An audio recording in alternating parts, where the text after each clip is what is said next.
في تطور دبلوماسي بارز، خرج المبعوث الشخصي للأمين العام للأمم المتحدة إلى الصحراء ستيفان دي ميستورا بتصريحات قوية تكشف المستور حول طبيعة الأطراف المتورطة في النزاع المفتعل حول الصحراء المغربية.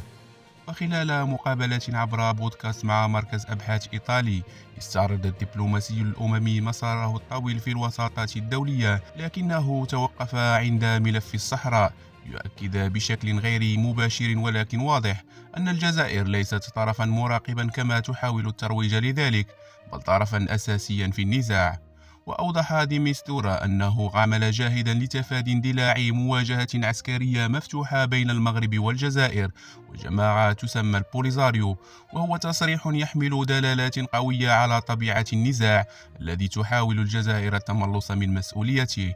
وأضاف ديميستورا قائلا إن هذه الحقيقة لم يعد بالإمكان إنكارها، خاصة بعد لقائه الأخير مع وزير الخارجية الجزائري أحمد عطاف في أبريل الماضي، حيث برزت بوضوح الأدوار التي تلعبها الجزائر في تأجيج هذا الملف.